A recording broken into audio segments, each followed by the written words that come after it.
Sepi ya. Sepi ya. Oke, tapi saya bisa ngelihat teman-teman kok. Ini wajahnya seger-seger. Oke, bismillahirrahmanirrahim. Assalamualaikum warahmatullahi wabarakatuh. Gak ada yang jawab tapi ya. Ya, anggaplah. Untung ada ini penonton bayaran. Jadi saya ngerasa ada orang lah gitu. Waalaikumsalam warahmatullahi wabarakatuh. Teman-teman, perkenalkan nama saya Gazan Aska. Dipanggilnya Gazan aja. Jadi saya hari ini diberikan kesempatan untuk sharing, berbagi ke kawan-kawan. Sebenarnya agak bingung ya. Saya ngelihat teman-teman juga bukan yang baru mau mulai ya. Saya ngelihat teman-teman juga udah mulai, kebanyakan udah mulai kayaknya cuma satu orang doang ya, apa yang belum ya? Apa enggak sih? Seingat saya sih udah mulai semua bisnisnya. Walaupun ada yang baru mulai, ada yang udah lebih dari 5 tahun. Tapi salam kenal teman-teman, hari ini saya izin akan sharing pengalaman saya menerapkan formula. Khususnya yang akan lebih banyak dibahas ini, saya akan ngebahas tentang prakteknya buka langsung laris yang teman-teman kemarin udah pelajarin dari Om Jaya ya, saya manggilnya Om. Nah, yang teman-teman udah pelajari kemarin minggu lalu ya kalau nggak salah ya. Nah, hari ini saya izin akan bercerita bagaimana prakteknya di bisnis makanan. Tapi teman-teman nggak usah khawatir, oh saya kan bukan bisnis makanan gitu kan. Sebenarnya sama aja kok teman-teman. Walaupun analoginya memang lebih gampang kalau pakai makanan. Tapi sebenarnya sama aja mau bisnis jasa, mau bisnis fashion, intinya sama-sama aja. Nah, jadi ceritanya, saya perlu cerita dikit aja lah ya, saya cerita biar kenal gitu ya, biar kenal. Jadi kalau saat ini kesibukan saya ada di Zanana Chips. Tahu teman-teman udah coba belum ya? Mudah-mudahan udah pernah coba atau udah pernah denger lah ya. Sekarang saya fokus di Zanana dan sekarang juga saya lagi ngerintis usaha turunan, bukan juga usaha turunan, apa ya, kalau vertikal horizontal teman-teman udah belajar belum ya Ganjar? Belum ya? Di formula bisnis.id ada materinya Om Jaya tentang vertikal horizontal. Materi itu sebenarnya untuk pengembangan. Jadi mungkin teman-teman sekarang ada di posisi bisnisnya udah cukup maju, udah cukup menghasilkan. Terus permasalahan berikutnya adalah what's next gitu. Terus ngapain lagi ya gitu kan. Bisnis ini bisa diapain lagi ya. Nah kalau Zanana sekarang kita merintis bisnis berikutnya yang masih berkesinambungan, yaitu konspirasi snack. Jadi konspirasi snack ini nantinya akan menjadi sebuah platform yang memberdayakan snack-snack lokal Indonesia supaya bisa naik kelas gitu. Jadi nanti si konspirasi snack ini kelihatannya dari depan cuman distributor. Kelihatannya tuh, oh konspirasi snack apaan sih? Oh distributor snack gitu ya. Kelihatannya dari depan seperti itu. Tapi sebenarnya kedepannya konspirasi snack ini akan menjadi support sistemnya snack lokal Indonesia gitu. Nah dulu, saya cerita dikit aja ya, biar nggak langsung ke materi kan kaget gitu. Jadi saya memulai usaha usia 16 tahun. Pada saat itu sebenarnya saya nggak pernah punya cita-cita jadi pengusaha. Cita-cita saya dulu pengen jadi artis, mungkin sebagian teman-teman udah tahu. Saya pengen jadi artis. Karena dulu waktu SMP, SMA gitu kan nggak tahu ya sebenarnya profesi itu di dunia ada apa aja sih. Yang saya tahu kan dulu ya dokter, insinyur, guru gitu kan. Terus ya waktu itu pernah ngelihat, wah jadi artis enak juga ya gitu kan. Terkenal banyak duit, nggak ngebosenin lagi gitu. Tapi itu kan dulu waktu kecil lah ya. Nah singkat cerita, saya main ke rumah temen gitu kan. Terus mamahnya nanya ke saya, Gazan kamu kalau mau gede mau jadi apa? Saya bilang mau jadi artis gitu kan. Terus ibu ini bilang kasih saya buku gitu loh. Zan coba deh kamu baca buku ini. Kan Ibu Tari namanya. Nah Ibu Tari ngasih ke saya buku Rich Dad Poor Dad. Aduh kelas 2 SMA baca buku itu gak ngerti lah ya. Sedikit di skip-skip gitu kan ke inti-intinya aja lah. Nah singkat cerita setelah saya baca buku itu ternyata saya baru tahu gitu di dunia ini ada profesi namanya business owner. Nah seketika itu saya langsung mengganti cita-cita saya yang awalnya pengen jadi artis berubah jadi pengen jadi pengusaha. Nah tapi keinginan jadi pengusaha itu yang saya rencanakan ya nanti gitu. Tetap saya sekolah dulu, kuliah dulu, kerja dulu. Nanti kalau udah cukup modal baru bikin bisnis gitu. Itu rencana awalnya. Sampai nggak sengaja ketemu The Power of Kepepet gitu ya. Nggak sengaja, saya nggak tahu YA waktu itu, nggak tahu pengarang bukunya siapa. Jadi lagi ikutan seminar bisnis gitu, ada booth-nya YA kalau nggak salah. Terus ada buku The Power of Kepepet. Nah, saya pernah lihat buku itu di internet. Nah, pas ngelihat di booth bazar gitu di pameran, ya saya langsung beli kan. Oh ini yang saya lihat di internet gitu kan. Nah, saya beli, nah, habis baca buku The Power of Kepepet, jadilah saya mengganti lagi cita-cita saya yang awalnya kepengen jadi pengusaha pas sudah gede, saya ganti lagi jadi pengusaha mah bulan depan aja. Nah akhirnya inilah yang teman-teman lihat di layar, ini bisnis pertama saya kelas 2 SMA. Jadi jualan ayam tulang lunak gitu ya di pinggir jalan. Ini percis di sampingnya Unpad di Jalan Hasanuddin di Pati Ukur. Bukanya malam-malam gitu ya. Jadi ini adalah bisnis pertama yang saya mulai. Dulu nggak ada formula gitu ya. Dulu nggak ada apa ya. Modal The Power of Pepet tapi alhamdulillah berhasil. Berhasil buka ya. Bisnisnya sudah tutup gitu. Jadi ini penampakannya. Nah ini foto-foto biasa. Saya sering menyarankan ke teman-teman yang saat ini lagi sama-sama berjuang, jangan lupa sempatkan foto-foto gitu ya. Terutama di momen-momen yang menyedihkan, menyenangkan gitu ya. Momen-momen yang melelahkan itu difoto gitu. Supaya untuk jadi kenang-kenangan gitu loh. Untuk jadi kenang-kenangan dan suatu hari mungkin akan memotivasi adik-adik kita ya, adik kandung atau keponakan yang mereka lagi ngerintis usaha. Atau lagi merintis karir pun sama aja. Kasih lihat foto-foto ini ke mereka bahwa tenang kita juga pernah ada di sana gitu ya. Gaya bener. Nah terus ini bisnis saya yang pertama itu nggak bertahan lama, 1 tahun 1 bulan aja, 13 bulan lah ya lebih tepatnya. Gara-gara apa? Gara-gara apa ya waktu itu? Simpelnya sih karena kurang ilmu lah. Jadi kalau si ayam tulang lunak itu yang saya buka tahun 2012, itu ramenya cuman 4 bulan pertama doang. Jadi saya undang teman-teman SD saya, teman SMP, teman SMA, teman-teman komunitas. Saya undang mereka datang, rame di bulan keempat saya kehabisan teman. Siapa lagi yang saya undang ya?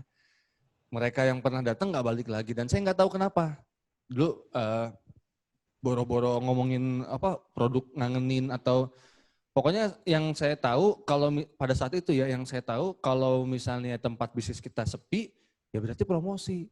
Akhirnya saya bikin buy one get one, terus member beli 10 kali gratis 1 porsi. Kalau udah belajar 5 ways mah ketawa-ketawa sendiri gitu kan. Ini ngapain bikin 10 gratis 1, orang beli datang aja nggak ada gitu loh, yang datang aja nggak ada gitu. Nah itu pengalaman saya pertama kali. Nah terus setelah bangkrut, kelas 3 SMA, saya mulai lagi bisnis yang kedua. Nah ini saya jualan risoles. Waktu itu roti risol, bukan roti, bukan risol. Gitu. Roti risol. Nah ini bisnis yang kedua ini, waktu itu udah punya 3 cabang. Cuman sayangnya 3 cabang itu dibuat dalam waktu 1,5 bulan. Jadi terlalu cepat gitu. Yang satu belum benar, saya buka lagi yang kedua, buka lagi yang ketiga. Kalau teman-teman udah belajar 5 tangga bisnis belum ya Kang? Nah, 5 tangga bisnis ya teman-teman kan kalau nge-review sedikit kemarin ada tangga starting, profiting, systemizing, multiplying, sama investing. Nah saya waktu itu karena nggak tahu buka bisnis dari starting langsung multiplying gitu ya. Jadi belum pernah profit, pernah sih sebulan doang profitnya 400.000 setelah dipotong gaji karyawan. Habis itu habis starting langsung naik ke tangga keempat multiplying. Jadi seharusnya kan di multiplying itu menduplikasi kesuksesan gitu kan. Kalau dari starting langsung ke multiplying itu namanya menduplikasikan kepusingan gitu ya. Ada nggak teman-teman yang merasakan hal yang sama? Cabangnya banyak gitu ya. Tapi 1 cabang aja belum benar kita udah buka cabang 2. Ini saya cabangnya 3 gitu ya. Ya walaupun outlet begini doang gitu loh. Outlet begini doang aja susah gitu loh. Kan 1 outlet cuman 1 karyawan doang sebenarnya. Nah gitu aja susah. Apalagi yang restoran ya, saya nggak habis pikir lah waktu itu. Nah ini foto-foto aja. Nah sekarang saya masuk ke pembahasan buka langsung laris pada Zarna Chips gitu ya. Jadi buka langsung laris sebenarnya launching sesudah Zanana launching. Seingat saya buka langsung laris itu Desember 2013, Januari 2014 sampai saya lupa. Zanana itu November 2013, jadi akhir tahun 2013. Nah, waktu saya memulai Zanana, kebetulan formula satunya sama, gitu ya. Jadi saya waktu itu nggak tahu setelah nggak sengaja ternyata formula satunya sama. Apa itu? Kalau di bisnis pertama sama bisnis kedua, saya memulai bisnis dari apa yang bisa saya lakuin gitu loh. Jadi saya memulai usaha, tapi ide usaha tersebut muncul dari ya apa aja lah gitu. Misalnya gini, saya mau jadi pengusaha, tapi bisnis apa ya gitu kan. Terus ngelihat ada peluang bisnis jualan ayam tulang lunak, oh yaudah itu aja. Jadi saya nggak memulai bisnis dari insight atau saya nggak memulai bisnis itu dari kebutuhan atau keinginan market gitu loh. Nah kalau yang Zanana, waktu itu saya inspirasinya dari, nah ini ada orang Lampung nggak di sini? Ada orang Lampung nggak Kang di sini kan orang nggak ada ya kayaknya ya kemarin. Siapa? Oh Mas Indra. Nah, oh itu Mas Indra Septian. Ini seolah-olah ada orangnya di sana. Iya Mas. Nah dulu saya suka banget, bukan dulu lah, sampai sekarang juga saya suka kok, tapi lebih suka Zanana. Bisa aja. Jadi ini emang makanan favorit saya gitu ya, sama keluarga saya juga.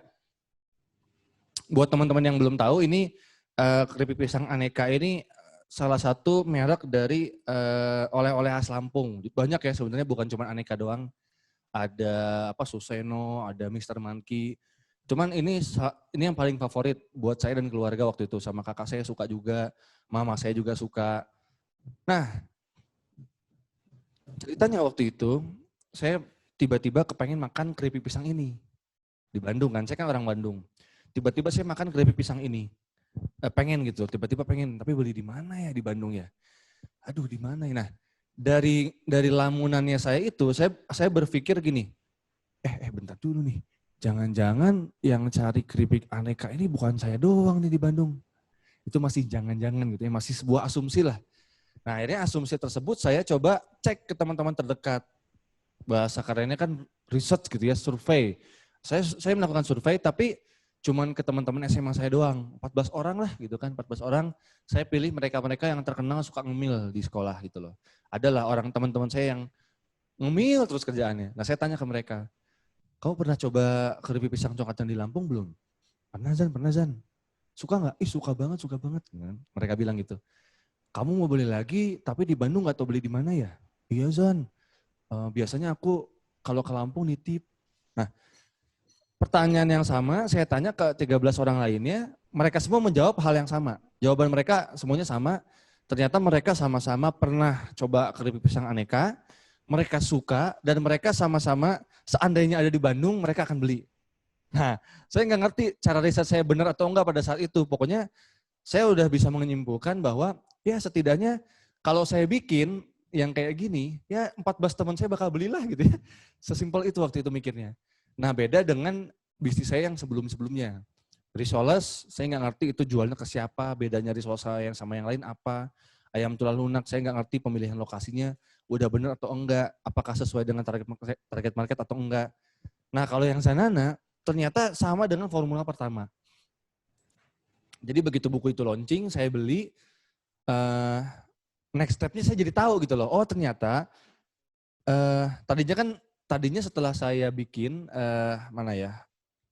setelah saya bikin Zanana itu mau langsung saya kemas bagus gitu loh.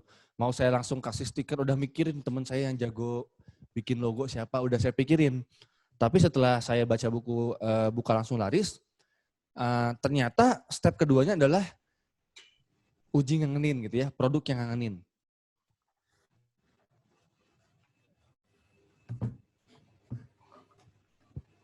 Nah ini adalah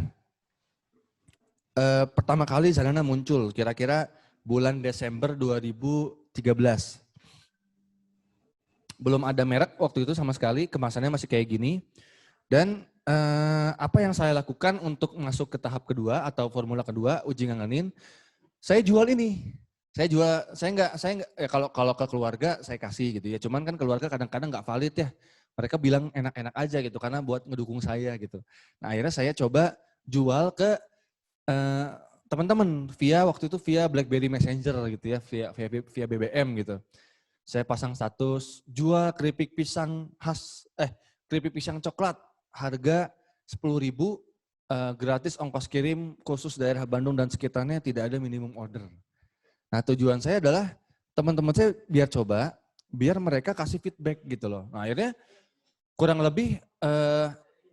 lebih fase uji nganalin itu sekitar 1,5 bulan kalau nggak salah seingat saya ya. Jadi saya jual ke teman saya anterin, terus sehari kemudian atau di sore harinya mereka langsung ngasih feedback. Zan, ini keripiknya enak banget ya, kriuk renyah, nggak terlalu tebel.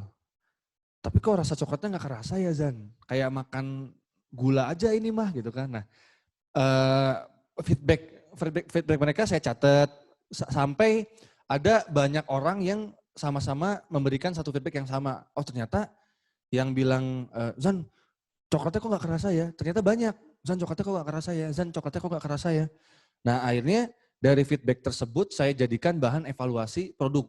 Akhirnya saya coba lagi, formulanya, saya cari di internet kok cara membuat keripik pisang khas Lampung gitu kan. Ada bahan-bahannya ini. Saya cuman ganti-ganti doang mereknya. Cari di susunya diganti yang paling bagus, gulanya diganti yang paling bagus. Nah, singkat cerita ya, setelah 1,5 bulan, akhirnya setelah berbagai macam feedback, tapi nggak segampang itu ya. Udah di coklatnya udah dibanyakin, mereka protes. Kok kurang manis ya? Ditambahin lagi gulanya. Kok pahit ya coklatnya? Saya kurangin kokoanya gitu kan. Saya tambahin susu putih. Kok bumbunya sedikit ya? Saya banyakin. Kok bumbunya nggak nempel ya? Nah, terus kayak gitu. Tapi ingat, teman-teman nggak usah pusing dengan feedback dari konsumen yang bukan target market kita. Misal, waktu itu saya dapat komplain dari kakek, ya.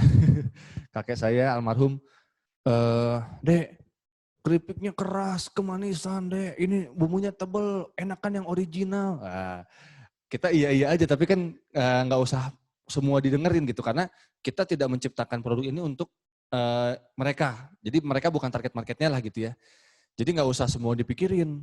Jadi cukup fokus ke feedback dari target market kita. Misalnya kita jualan hijab gitu ya. Hijab kita ini kita desain untuk ibu-ibu muda misalnya ya. Ibu-ibu muda yang pekerja kantoran juga misalnya kayak gitu. Nah cukup dengerin feedback dari mereka yang menjadi target market kita. Jadi nggak usah dengerin misalnya ada saudara laki-laki lagi saudaranya gitu ya. Bukan hijaber gitu, hijabro. Dia misalnya komplain gitu, ini hijabnya aneh ya. Coba kalau batik misalnya gitu ya, apain hijab batik gitu ya. Bahannya nggak usah didengerin. Jadi pada saat melakukan uji ngangenin, teman-teman yang perlu diperhatikan adalah fokus menjual atau fokus mendapatkan feedback dari target market kita. Jadi jangan begitu didengerin feedback yang bukan dari target market kita. Kemudian kalau saya sih saranin jual, sebisa mungkin jual, jangan beli.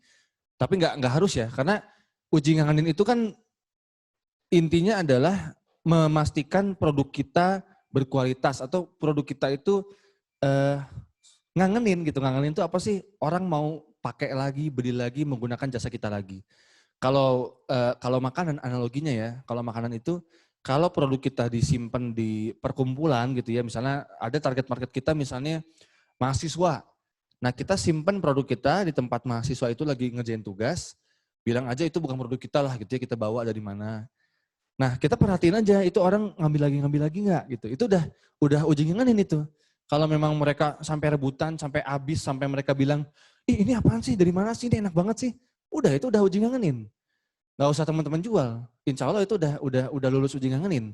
Tinggal dikemas dengan baik kalau udah kayak gitu. Nah, cuman kasusnya kalau di bisnis yang lain kan teman-teman harus tahu dulu value utamanya apa gitu ya. Jadi value utama dari sebuah produk, saya coba kasih contoh gimana ya. Ada namanya restoran, ada namanya kafe, gitu ya. Setahu saya, tolong dikoreksi ya, restoran itu value utamanya adalah buat makan, ya. Restoran itu rumah makan. Jadi orang datang ke sana, makanannya harus enak, karena niatnya mau makan, gitu. Kalau kafe, value utamanya adalah nongkrong, nyaman, terus value for money, wifi-nya kenceng. Nah, kalau teman-teman mau melakukan uji ngangenin, apa yang diuji? Yang diuji adalah value utamanya. Jadi ada value utama, ada value tambahan. Value utama restoran adalah makanannya enak. Value tambahannya restorannya nyaman. Ada kok tempat makan, rumah makan yang gak nyaman tapi rame. Habis makan orang-orang pulang. Gitu loh. Jadi ada value utama, ada value tambahan. Kalau teman-teman mau melakukan uji ngangenin, value itulah yang diuji. Misal ya, misalnya bisnis teman-teman fashion gitu ya, kaos lah gitu, paling gampang kaos. Value dari kaos di mata target marketnya teman-teman apa? Misalnya teman-teman mengarah ke orang-orang yang concern terhadap bahan dan terhadap desain atau estetika. Nah, berarti yang diuji apa? Dua hal itu. Dua hal itu yang diuji. Apakah bajunya sudah cukup nyaman bahannya, atau apakah si desainnya udah mereka suka atau enggak gitu loh. Jadi yang diuji adalah value utamanya, bukan value tambahan. Kalau value tambahan itu sebenarnya added value. Dengan adanya value tambahan membuat konsumen semakin puas, tapi tidak menjadi faktor utama orang membeli, gitu ya. Contoh lain apa ya? Misalnya jas hujan. Jas hujan value utamanya apa sih? Melindungi diri dari hujan, betul nggak? Sekarang pas kita bisnis jas hujan, yang kita uji malah ininya, estetikanya. Orang mungkin akan beli, tapi mereka nggak merekomendasikan produk kita. Jadi lucu banget ya jas hujannya, ada motif-motifnya gitu ya. Motif-motifnya bolong-bolong, ya, tapi kan air jadi masuk gitu kan. Terus jahitannya nggak rapi, tetap basah. Akhirnya value utama yang dicari oleh konsumen malah diabaikan. Jadi yang perlu dititik beratkan adalah pada saat teman-teman melakukan uji ngangenin, yang diuji adalah value utama yang ditawarkan. Gitu. Jadi Zanana waktu itu yang diuji adalah rasa, bukan packaging gitu loh. Karena packaging itu orang beli betul karena packaging. Tapi orang beli lagi kan bukan karena packaging gitu loh. Kalau memang mereka beli karena packaging, ya beli packagingnya aja gitu. Dimakan kardusnya gitu. Jadi yang harus diuji sama teman adalah value utamanya. Nah coba teman-teman cek value utama apa yang bisnis teman-teman tawarkan kepada konsumen.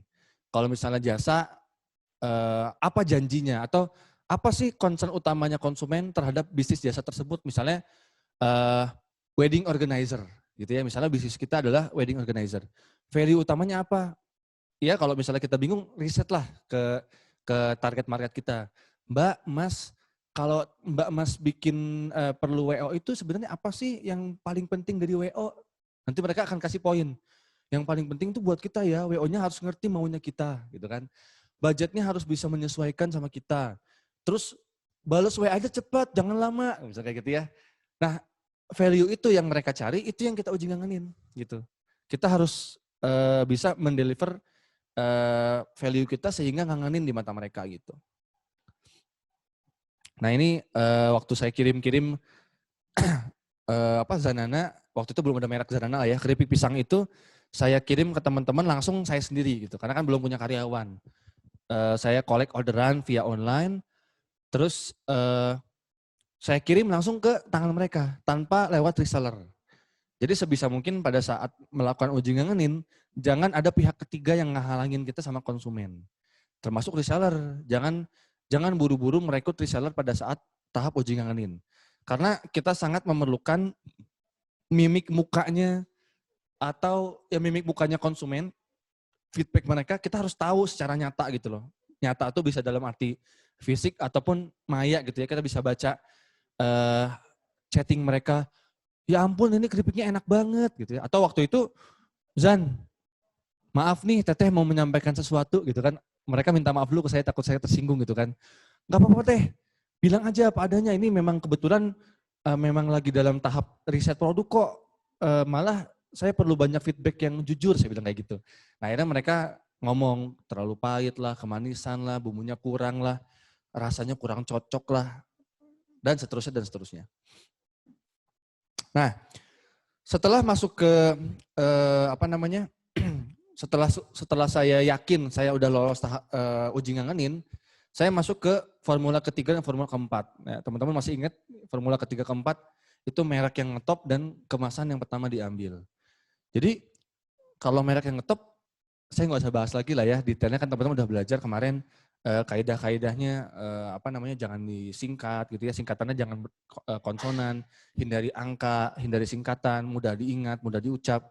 Nah kalau saya jujur 4 bulan apa 3 bulan jualan keripik pisang itu belum saya kasih merek karena belum belum kepikiran mereknya apa. Ada kepikiran tapi jelek-jelek gitu, saya kurang yakin. Nah singkat cerita nama Zanana itu diambil saya dapat dari Mas Mulyadi, teman saya di Pekanbaru. Zan, udah aja mereknya Gazanana, Gazan Banana. Oh keren juga ya, tapi kepanjangan gaknya saya ilangin. Jadilah Zanana gitu. Itu emang bikin nama itu ini ya enggak. Kadang-kadang kalau kita buatin buat orang lain cepet gitu. Kalau kita bikin buat diri sendiri susah. Jadi setengah intuisi lah gitu, setengah tiba-tiba. Tapi walaupun ada tiba-tiba, kalau kita tahu kaidahnya kan lebih gampang gitu ya. Jadi pas Zanana, oh bentar, dicek dulu nih, dibuka langsung laris, ini masuk kaidah enggak? Oh masuk. Pertama unik. Unik itu alias tidak umum gitu kan. Zanana di googling aja yang keluar Zanana orang India. Itu apa bahasa wanitanya India gitu ya Zanana. Keluarnya cewek-cewek gitu, cewek-cewek India gitu Zanana. Terus saya tulis lagi Zanana Chips nggak ada juga. Jadi artinya unik. Terus mudah diingat, mudah dibaca. Jadi setelah dapat ide Zanana, saya cocokin sama kaidah-kaidah bukan langsung laris gitu loh. Oh ternyata masuk, ya udah bismillah namanya Zanana. Gitu. Nah, pada saat membuat kemasan, coba teman-teman perhatiin di dalam buka langsung laris, formula tentang kemasan ini judulnya bukan kemasan yang keren, tapi kemasan yang pertama diambil, gitu ya. Kemasan yang pertama diambil. Jadi kata kuncinya adalah yang pertama diambil. Atau apa artinya? Artinya adalah kemasannya harus bikin orang ngelirik gitu loh, bikin orang ngelirik. Nah, pertanyaannya adalah kemasannya itu kemasan yang seperti apa yang dimaksud, betul nggak? Jadi kadang-kadang suka salah kaprah gini, Zan, gimana nih menurut Gazan kemasan saya bagus nggak? Ini kemasan apa? Ini kemasan clothingan saya. Kalau misalnya ada yang beli online, kemasannya ini. Loh, kalau gitu ini salah kaprah nih. Kembali lagi ke value utama sama value tambahan. Kemasan yang dimaksud adalah sesuatu yang pertama kali dilihat oleh calon konsumen sebelum mereka beli. Kalau teman-teman bikin packaging yang bagus, yang mereka akan dapatkan setelah mereka beli, itu namanya value added. Jadi itu value tambahan, karena mereka akan tahu packaging tersebut kalau udah beli. Nah, sedangkan kemasan yang pertama diambil, yang dibahas di buka langsung laris, adalah satu media yang paling pertama dilihat. Contohnya ya, kalau Zanana, ya medianya apa? Medianya ya kemasan gitu loh. Ini adalah kemasan yang beneran kemasan. Kalau misalnya bisnis kita restoran, kemasan yang pertama kali dilihat apa sih? Outletnya dong berarti. Outlet bisnis kita. Kalau misalnya bisnis kita makanan rumahan, ya kita jualnya di GoFood misalnya. Berarti kemasannya apa? Kemasannya adalah foto. Jadi pas orang-orang lagi nge-scroll GoFood, makan siang apa ya hari ini, kemasannya adalah foto produk itu gitu loh. Bukan packaging yang dibungkus pas udah sampai di konsumen. Jadi teman-teman harus perhatikan itu. Setelah kita melakukan riset pasar potensial, terus produknya kita uji ngangenin, udah lulus uji ngangenin, kita kasih merek yang ngetop. Nah kemasannya ini yang membuat orang lain tertarik untuk mencoba. Jadi pada saat mendesain kemasan yang pertama diambil, selalu ingat bahwa kemasan itu tidak artinya selalu kemasan packaging gitu loh. Bisa jadi outlet, bisa jadi desain booth kita kalau kita lagi pameran, bisa jadi foto produk kita kalau kita cuma jualnya online di GoFood misalnya ya. Atau Instagram profil kita juga termasuk kemasan. Website kita juga termasuk kemasan. Jadi kemasan itu luas maknanya. Nah kalau kita jual produk kita secara telanjang gitu ya, telanjang itu artinya nggak pakai packaging. Berarti bentuk dari produk kita yang menjadi kemasan. Intinya kemasan adalah sesuatu yang pertama kali dilihat oleh calon konsumen sebelum mereka membeli. Ya itu kata kunci. Jadi sebelum mereka membeli. Kalau sesudah mereka membeli, kita kasih hias-hiasan itu namanya value tambahan. Jadi mereka beli bukan karena itu. Mereka beli karena kemasannya yang awal. Pas kita kirim produknya ternyata hiasannya lucu-lucu. Itu namanya value tambahan. Itu akan membuat konsumen tambah puas. Ya ampun packagingnya lucu banget, gak nyangka. Dikirain gak kayak gini packagingnya. Itu value tambahan gitu. Jadi kalau jualan fashion, yang tampilannya, kemasannya adalah photoshootnya sama si model-modelnya itu gitu kan. Foto hijab sama hijabersnya, itu namanya kemasannya gitu. Nah, pada saat mendesain kemasan Zanana, saya cari ya ke siapa lagi ya, ke Google lah gitu ya. Referensi kemasan unik gitu ya. Muncullah ini, saya suka sama ini di antara kemasan yang lain. Saya pikir ini termasuk salah satu yang paling unik, paling simpel, dan di Indonesia kayaknya nggak ada yang sesimpel ini deh waktu itu. Sewawasan saya ya, wawasan saya terbatas waktu itu. Seingat saya nggak ada yang sesimpel ini gitu kan. Ini ngomong-ngomong makanan ini, kemasan makanan anjing. Ya ini biskuit anjing ini. Biskuit anjing lagi, biskuit makanan anjing gitu ya. Iya benar biskuit anjing, gimana sih ya. Nah ini pada saat adaptasi ya, jadi dari packaging ini, saya minta tolong temen, tolong dong, Zanana pengen kayak gini gitu kan. Nah akhirnya dibikinlah ini proses waktu itu tahun 2014 awal lah gitu ya. Selalu ini ya teman-teman yang pernah punya pengalaman di dunia desain atau kreatif gitu pasti teman-teman tahu ada sebuah legenda mitos gitu ya, bukan mitos, ada sebuah pola ya di mana antara draft gitu ya, mock up dan kenyataan tuh selalu hancur gitu. Jadi kalau kita gambar-gambar kan keren gitu ya. Terus kita bikin mock up, aduh mock upnya keren banget. Pas dicetak, ya hancur gitu ya harus dicetak.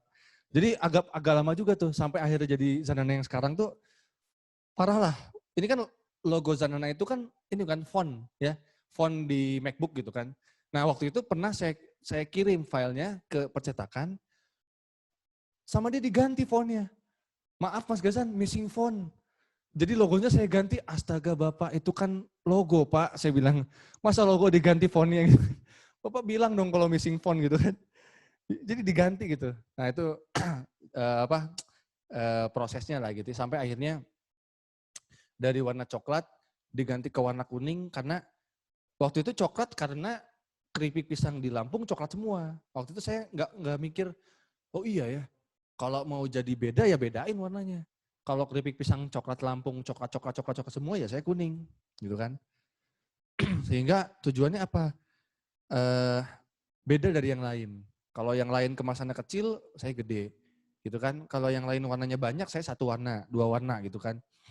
Jadi pada saat dijejerin gitu ya, pada saat dibarisin sama yang lain, kelihatannya yang paling yang paling menonjol, gitu. Nah tapi ini kaidahnya tidak selalu di dalam fisik rak ya. Sama kayak yang tadi saya bilang. Teman-teman ngejual ini di mana? Kalau teman-teman ngejualnya di GoFood atau di Instagram atau di mana namanya di website, ya kaidahnya tetap harus ngikutin gimana caranya supaya website kita itu paling menarik dibanding kompetitor gitu. Nah ini setelah bikin kemasan, mulai saya jual ke orang yang lebih besar, yang lebih banyak. Kalau sebelumnya kan saya jual ke ini BBM Android ya, Instagram zaman dulu, sama pet ya, pet udah nggak ada. Jadi ini banget lah, zaman dulu banget ini. Nah waktu itu saya mulai pede kan, kemasannya udah oke lah gitu kan. Saya mulai jual ke orang-orang yang saya nggak kenal. Sebelumnya kan saya jual cuma ke teman-teman terdekat doang. Ke temennya teman, ya ke temennya lagi. Jadi saya nggak jual ke orang yang saya nggak tahu sama sekali. Tujuannya apa? Karena kan lagi uji ngangenin, saya pengennya saya dapat feedback dari keluarga saya, dari orang yang saya kenal. Kalau orang yang saya kenal, pas mereka cobain keripik saya nggak enak, setelah saya perbaikin mereka masih mau coba gitu loh. Jadi, tante ini udah beda tante, resepnya baru nih tante, beda sama yang kemarin. Beli lagi ya tante, ya sini deh, kirim deh. Nah mereka masih mau beli gitu loh, masih mau jadi volunteer uji ngangenin kita gitu ya. Kalau orang yang nggak kenal, cenderung kapok justru. Saya pernah beli nggak enak ah. Nah jadi khawatirnya kayak gitu loh. Nah ini mulai masuk ke formula berikutnya, penyebar virus ya. Kalau di formula kelima kan itu saluran distribusi promosi. Itu jelas waktu itu saya pakainya konsumen dulu baru reseller. Jadi saya langsung jual ke teman, langsung saya jual ke konsumen. Nah konsumen-konsumen yang puas itu akhirnya jadi reseller. Makanya teman-teman pada saat mendesain bisnis harusnya nggak usah dipusingin terlalu berlebihan bagaimana caranya mencari reseller. Teman-teman fokus aja membuat produk yang bagus, yang orang-orang suka, itu reseller pasti datang sendiri gitu loh. Walaupun tetap kita harus ikhtiar cari reseller gitu ya, kita bikin campaign. Cuman jangan sampai salah fokus. Aduh mas gimana ya, saya punya 1000 reseller. Daripada nyari 1000 reseller, mending cari 1000 konsumen yang puas. Nanti konsumen yang puas itu kita tawarin reseller juga mereka mau kok.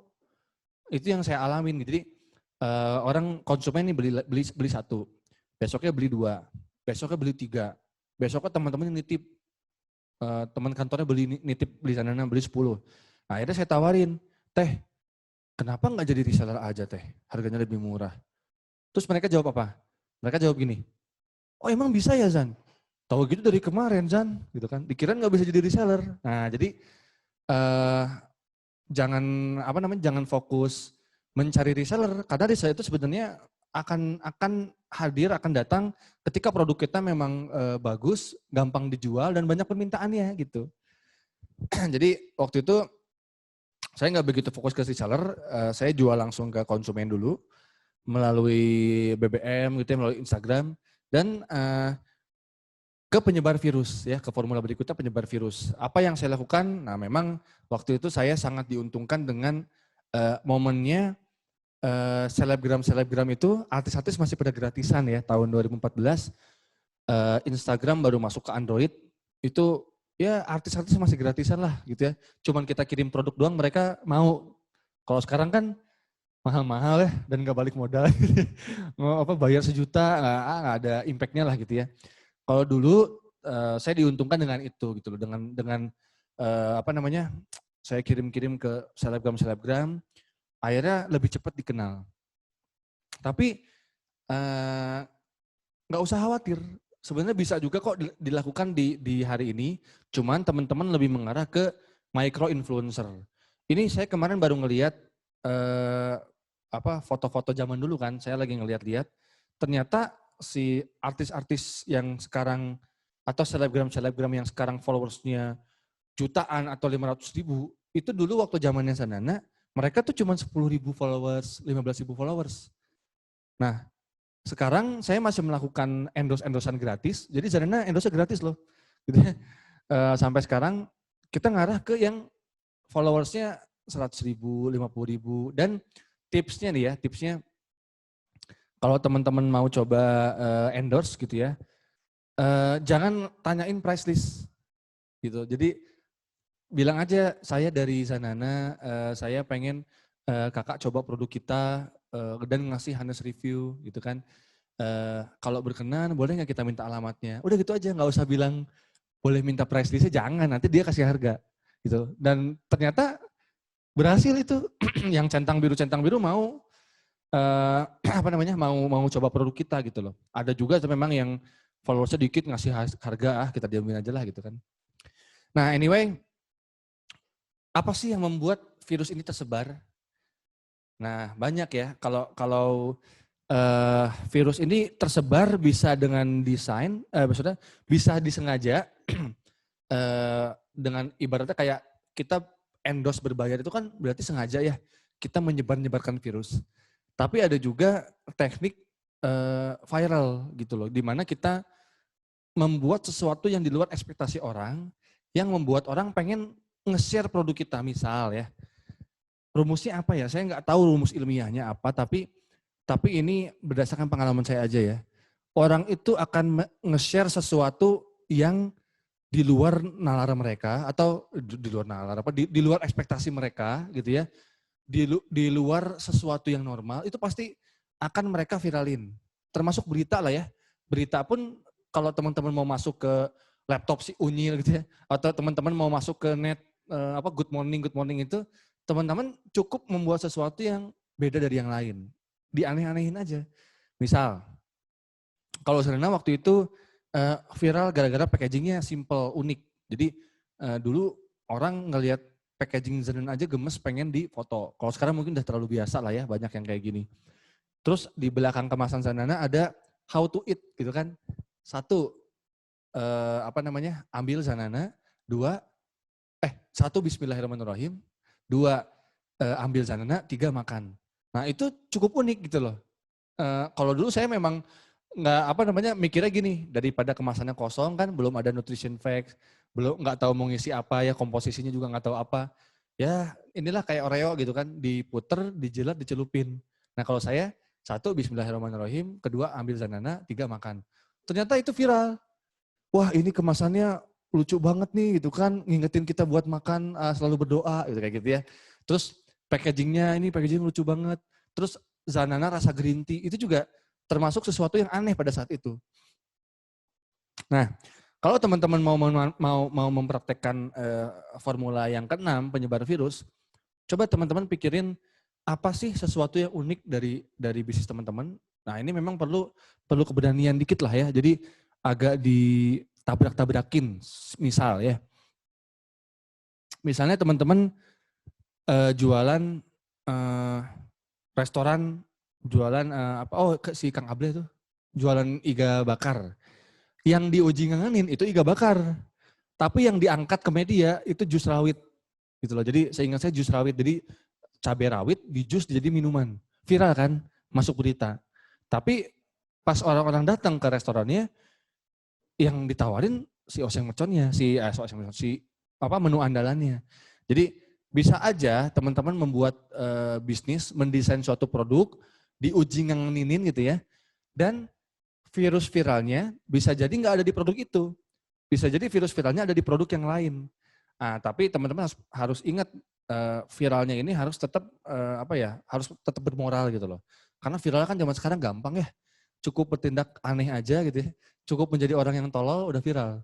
Habis itu klarifikasi minta maaf tapi udah jadi selebgram gitu ya.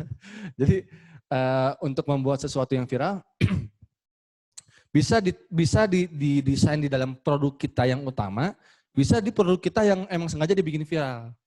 Contohnya kita jualan soto, terus kita narik orang dengan soto green tea misalnya gitu, atau soto ayam duren. Itu kan orang apaan tuh, enak banget. Tapi bagi mereka-mereka yang punya masa, punya media, itu adalah good news gitu loh. Sesuatu yang menarik gitu. Selamat siang pemirsa, saya sedang ada di Bandung, sekarang saya ada di depan restoran pemilik bla bla bla bla yang menawarkan menu soto ayam duren. Bagaimana rasanya? Yuk kita simak lah gitu kan. Nanti kan pas kita diwawancara, iya ini soto duren ini viral, tapi kita punya kita punya menu andalan. Terus kan orang-orang rame nih. Orang-orang rame datang, kita tidak berharap mereka beli soto ayam duren itu. Harapan kita adalah mereka datang dan kita kasih produk yang udah lolos uji ngangenin gitu. Nah, ini memang perlu brainstorming teman-teman. Saya paham proses kreatif itu nggak segampang ngomongnya, tapi ini sangat bisa dilakukan. Apapun bisnisnya gitu ya. Nggak harus makanan, nggak harus fashion, jasa aja bisa gitu ya. Misalnya teman saya bisnisnya jasa, dia jasa maklun gitu ya, jasa maklun. Dia sengaja menjanjikan sesuatu lebih lama sedikit dibandingkan sebenarnya. Jadi gini, Mas saya mau bikin kaos dong di tempatnya Mas gitu ya. Terus teman saya bilang gini, oh iya waktunya 2 minggu ya sampai selesai. Nah orang kan expect-nya 2 minggu kan. Ternyata dia 1 minggu beres. Nah itu kan udah di luar ekspektasi. Dan itu membuat kita pengen ngasih tahu ke teman-teman kita, kalau misalnya mau bikin baju, di dia aja tuh. Cepet gitu kan. Atau banyak surprise-nya misalnya ternyata dikasih dilebihin buat sampelnya, dilebihin waktunya dipercepat. Jadi banyak, sangat bisa dicari proses kreativitasnya, tapi memang perlu mikir lah gitu ya untuk teman-teman yang tidak terbiasa melakukan kreativitas. Nah singkat cerita, setelah viral tahun 2014 waktu itu muncul banyak reseller datang pengen jadi reseller. Tahun 2014 kita punya 600 reseller di 60 kota. 600 reseller sampai gara-gara itu saya jadi tahu Indonesia sangat luas gitu ya. Jadi Mas saya mau jadi reseller dong di si Jungjung. Si Jungjung apaan di mana baru denger saya bilang. Terus apalagi si Mamuju apaan? Kok ongkirnya ini gimana gitu kan? Saya baru tahu itu Indonesia sangat luas gitu ya. Nama-nama kota yang nggak pernah kedengeran gitu kan. Nah itu pola yang terjadi yang saya praktikkan di Zanana dalam penerapan buku langsung laris gitu. Kalau formula ketujuh itu kan lompatan konversi ya. Lompatan konversi itu intinya berbicara bagaimana caranya supaya hambatan atau keraguan orang-orang dalam mencoba produk kita ditipisin. Misalnya dengan free ongkir lah atau misalnya dengan strategi harga diskon lah untuk awal-awal supaya mereka mau coba gitu. Kalau dulu yang saya praktekin di reseller ya, pada awal-awal supaya orang nggak ragu, minimal ordernya ditipisin aja gitu, nggak usah gede-gede. Kalau Maichi kan dulu minimal order kalau mau jadi jenderal Maichi 10.000 pieces, wah harus ngeluarin berapa puluh atau ratus juta. Kalau Zanana waktu itu beli 1 lusin aja jadi reseller gitu loh. Atau beli 1 pieces juga kita layanin gitu kan, nggak usah beli paket. Nah itu yang kita praktekin waktu itu. Singkat cerita, Zanana semakin banyak konsumennya, kayak bola salju gitu ya, kayak bola salju. Seolah memang buka langsung laris ini dari judulnya seolah instan, padahal ada persiapannya gitu loh. Persiapannya itu yang nggak instan. Nah pada saat kita telaten mempersiapkan Formula 1, Formula 2, Formula 3, kesananya kita gampang gitu loh. Malah kalau yang saya simpulkan berdasarkan pengalaman saya, Formula pertama dan Formula kedua itu udah setengah perjalanan gitu loh. Kalau selesai, ya Formula pertama kita menemukan suatu market yang masih potensial, terus kita membuat produk yang ngangenin, kita selesai 2 formula ini aja udah setengah perjalanan. Sisanya tuh ya tinggal nunggu booming lah istilahnya gitu. Tinggal kita kemas yang baik, tinggal kita minta bantuan teman kita yang punya media gitu kan. Tolong dong masukin saya misalnya ke hitam putih gitu kan, atau misalnya ke mata najwa. Itu bisa kok. Tapi formula pertama, formula kedua itu termasuk yang paling lama gitu ya, yang agak lama lah dibanding yang lain. Jadi kalau teman-teman sabar melewati proses itu, pengalaman saya itu udah setengah perjalanan. Sisanya kayak bola salju gitu loh. Makin kesini makin membesar, tinggal di maintain aja titik distribusinya gimana dan lain-lain ya. Nah 2016 alhamdulillah Zanana terpilih jadi pemenang di bisnis kompetisi. Ini juga termasuk penyebar virus. Jadi kan masuk ke televisi, masuk ke berbagai macam portal media, kerasa dampaknya gitu loh.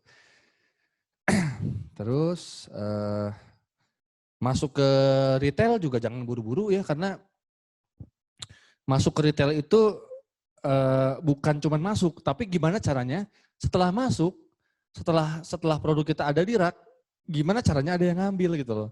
Karena sekarang teman-teman pengen masuk ke retail modern, masuknya setengah mati, bayar listing fee-nya mahal, setelah masuk gak laku. Karena mungkin produk kita belum familiar gitu. Jadi ini kita masuk di tahun ketiga, dan itu pun pelan-pelan. Tahun 2017 kita mulai ekspor ke Cina, ke Brunei gitu kan. Terus sekarang juga udah di Singapura, di Malaysia, tapi sedikit-sedikit ya kalau Singapura, Malaysia. Ya itu seperti bola salju, alhamdulillah gitu. Ini di Guangzhou kalau nggak salah, atau di Shanghai. Nah sekarang Zanana juga nggak gede-gede banget kok, kita masih ngerintis. Jadi kalau ada yang nanya, Mas Gazan saya boleh nggak main ke pabriknya? Wah enggak, saya masih home industry gitu loh. Kita masih home industry teman-teman. Saya sama teman-teman juga sama-sama kok, sama-sama masih belajar. Saya juga masih di tangga systemizing kok, belum beres-beres nih udah 6 tahun gitu. Masih tangga systemizing, ada aja masalah, balik lagi, mundur lagi.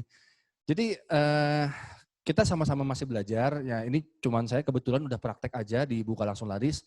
Siapa tahu teman-teman ketemu, oh iya ya, oh ada yang kelewat gitu kan.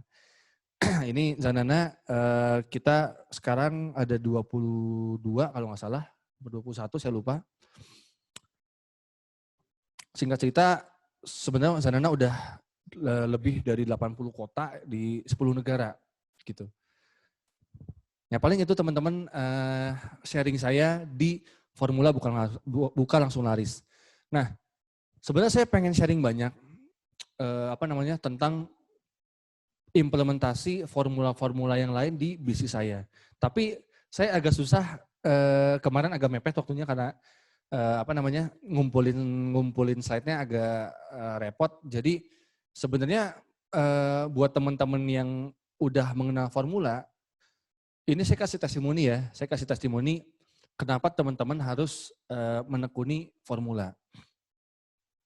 Seperti yang teman-teman tahu ya, formula itu kan framework. Ada namanya framework, ada namanya tools. Kalau tools itu kan senjata-senjata yang kita pakai di sebuah kejadian tertentu gitu kan. Kalau framework itu cara kita berpikir. Nah, framework bisnis pemula itu saya sangat terbantu dengan adanya formula itu supaya otak saya jadi tersistematis sehingga kalau misalnya kita melihat bisnis kita sendiri atau bisnis teman kita bermasalah, kita bisa bantu menganalisa menggunakan framework berpikir itu. Misalnya Bukan Langsung Laris, paling gampang Bukan Langsung Laris misalnya ya. Kita ngelihat bisnis kita ada yang salah nih, kok bisnis kita rame, habis itu sepi. Rame tahun pertama omsetnya miliaran, tahun kedua kok loyo ya. Nah coba kita analisa menggunakan framework misalnya Bukan Langsung Laris. Kita cek nih, dari mulai ke 1, mulai ke 2, mulai ke 3, mulai ke 4, mulai ke 5. Kita urutin di sebelah mana kita yang salah. Oh ternyata formula 1 kita udah benar. Peluang masih terbuka lebar, pasar masih potensial. Uji nganganin udah kok. Kemasan udah oke kok, awareness orang-orang udah oke kok. Nah kita coba pakai formula yang lain. Misalnya 5 cara menaikkan keuntungan usaha. Kita cek nih, oke merek kita udah terkenal, orang udah tahu. Tapi kenapa omsetnya turun? Oh ternyata mereka tuh mau beli produk kita bingung belinya di mana. Gitu kan. Atau outletnya kejauhan. Kita cuma punya outlet di Indonesia, nggak bisa di Bandung, nggak bisa dikirim ke luar negeri atau dikirim ke luar kota. Padahal permintaannya ada. Oh ternyata masalahnya di formula kelima misalnya gitu loh. Di step kelima di Bukan Langsung Laris yaitu saluran distribusi dan promosi. Terus ternyata leads kita kurang. Jadi menurut saya kalau kita fokus nge-install formula ke dalam otak kita nanti enak. Kedepannya kita bakal lebih gampang untuk menganalisa sebuah permasalahan di bisnis kita sehingga solusinya tepat sasaran gitu. Jadi tidak harus teman-teman belajar ke banyak formula, belajar ke banyak framework, malah nanti dipusing sendiri gitu loh. Gitu sih teman-teman, itu testimoni saya tentang formula. Jadi banyak ya sebenarnya yang saya praktekin, selain Bukan Langsung Laris, saya praktekin 5 tangga bisnis. Jadi pada saat saya ngerintis Zanana, saya nggak mikirin visi misi di awal. Saya nggak mikirin PT, CV, saya nggak mikirin ruko pada saat awal. Itu saya pikirin di tangga ketiga, di tahun keberapa lah. Jadi 5 tangga bisnis saya praktekin di Zanana. Bukan Langsung Laris udah pasti. Vertikal horizontal udah pasti. Reprofiling apalagi. Itu kan hukum semut juga iya. Jadi banyak banget yang saya praktekin. TME, technician, manager, entrepreneur juga saya praktekin di Zanana. Banyak banget gitu. Cuman saya praktekin formula-formula itu berdasarkan tangga bisnis saya pada saat itu gitu loh. Jadi kalau saya lagi di tangga starting, saya nggak perlu belajar bagaimana cara membuat visi misi yang menginspirasi, nggak perlu gitu. Visi saya waktu itu adalah bertahan hidup gitu loh. Gitu teman-teman, setelah itu udah beres. Ini waktu kita masih banyak. Saya sih harapannya kita banyakin ngobrol aja ya, tanya jawab aja. Mungkin barangkali ada penjelasan saya tadi yang terlalu cepat atau teman-teman mungkin kurang paham maksudnya gimana. Silakan teman-teman. Gimana Kang ini tanya jawabnya? Oh iya, ngacung ya, raise your hand.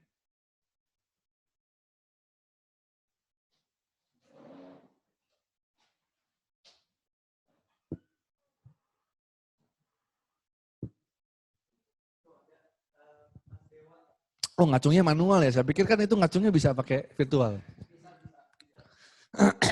Siapa dulu Kang? Silakan Mas Dewa enggak. Ya. Assalamualaikum Mas Gazan, terima kasih kesempatannya. Waalaikumsalam. Saya ada sebenarnya 2 pertanyaan Mas. Yang pertama, gimana sih journey waktu awal Zana Chip itu journey produksi chipsnya itu kayak gimana? Misal ambil pisangnya dari mana, stok supply pisangnya dari mana, terus apakah udah langsung produksi sendiri, masaknya gimana? Nah, pertanyaan kedua, waktu awal buka Zana Chip pasti kan belum ada sertifikat BPOM dan sertifikat halal segala macam. Pertanyaannya kapan waktu yang tepat untuk mengurus BPOM, sertifikat halal dan sebagainya, juga gimana cara mengurusnya? Itu aja Mas. Terima kasih. Iya, tadi saya nggak sempat cerita detail ya. Dulu pas saya kepikiran untuk bikin keripik pisang coklat, itu kan saya googling cara membuat keripik pisang coklat ala Lampung gitu kan. Saya praktekin 1 sisir pisang mentah gitu ya, minyak goreng. Jadi kan saya bilang tadi modal awal saya Rp1.050.000 mana ya. Nih ini modal awal saya 50.000-nya uang saya pribadi, 1 jutanya saya pinjam ke tante gitu ya. Nah, itu 1.050.000 itu saya beliin semua bahan yang saya baca di internet. Jadi saya beli Impo Sealer tuh yang buat ngesil 125.000, saya beli minyak goreng 2 liter, saya beli pisang mentah 1 sisir, terus saya beli pisau, beli kalau kompor ada di rumah kan gitu ya, nggak usah beli plastik kiloan. Jadi awal-awal saya goreng sendiri Mas, saya goreng sendiri. Percobaan pertama bentuknya jelek, yang kedua gosong, yang ketiga keasinan. Tapi akhirnya nggak lama dari itu saya akhirnya beli keripik pisang yang mentah. Jadi keripik pisang yang udah jadi tapi plain, nggak ada rasanya. Kenapa? Karena waktu itu saya pikir kekuatan si keripik pisang itu, keripik pisang coklat di Lampung kekuatannya ada di kekuatan utamanya di bumbunya. Jadi daripada saya goreng sendiri lama. Kebetulan juga penggorengnya kan banyak. Maksudnya keripik pisang kan bukan sesuatu yang baru nih. Di pasar pasti ada yang jual lah gitu. Nah akhirnya waktu itu saya putuskan untuk bekerja sama dengan produsen yang memang udah lama menggoreng keripik pisang. Saya minta mereka khusus bikin keripik pisang buat saya dengan spesifikasi khusus. Waktu itu ya minyaknya diganti yang minyak bermerek. Terus potongan keripiknya bulat-bulat, jangan panjang-panjang. Udah akhirnya saya beli kiloan dari mereka, yang saya produksi cuma bumbu doang gitu loh. Gitu. Jadi itu sangat membantu saya sih pada saat awal-awal karena produksi itu kan lumayan panjang prosesnya. Jadi kalau Zana sih kayak gitu Mas waktu itu. Bertahan sampai hari ini. Kita hari ini udah punya klaster produksi sendiri, tapi mitra-mitra kita yang dulu bantu kita ada sampai sekarang masih ada gitu. Masih ada mereka masih tetap jadi mitra kita walaupun kita juga udah punya pabrik sendiri gitu. Terus mengenai izin ya Mas ya. Waktu itu nggak ngerti saya Mas. Waktu itu saya nggak ngerti harus ada izin apa, malah saya nggak tahu harus pakai izin gitu loh. Nah jadi saya jualan gitu kan masih ke kalangan sendiri lah ya, nggak masukin ke supermarket kan, jual ke teman-teman terdekat. Sampai akhirnya saya punya kemasan yang kuning tadi, udah viral sama artis, dan ada reseller yang daftar, si reseller nanya izin. Min, ini ada izin edarnya enggak? Ada izin, ada sertifikat halalnya enggak? Hah? Apaan tuh gitu kan? Saya cari di Google, PIRT, oh ada izinnya toh. Nah ini pas saya tahu harus ada izin ya, saya urusin gitu. Saya urusin izinnya. Saya mulai izin Dinas Kesehatan, PIRT, waktu itu bukan BPOM.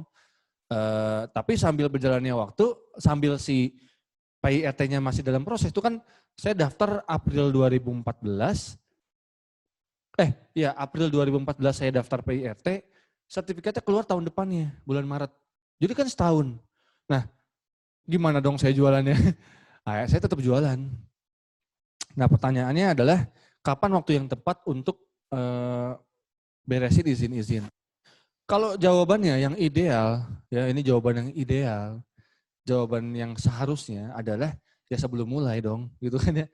Kalau jawaban yang ideal adalah ngurusin izin sebelum mulai. Nah, tapi cenderung ya jawaban saya adalah tergantung siapa yang nanya. Kalau dan apa bisnisnya. Kalau misalnya bisnisnya sangat riskan, artinya riskan itu gimana ya? Misalnya mau bikin bisnis praktek klinik, masa izinnya nggak ada gitu. Jadi tergantung seberapa besar resiko bisnis kita. Atau misalnya bisnis kita kosmetik, wah itu jelas, lebih baik kita beresin dulu BPOM-nya. Karena kosmetik, daging, susu, itu termasuk produk-produk yang resikonya tinggi.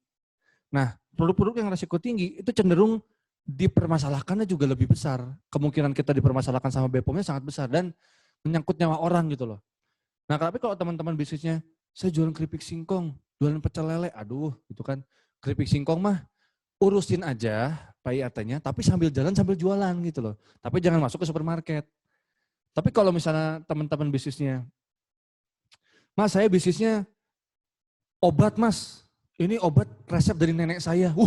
Serem banget kan? Dia sih percaya, tapi kan orang lain belum tentu. Belum tentu cocok di tubuhnya orang lain.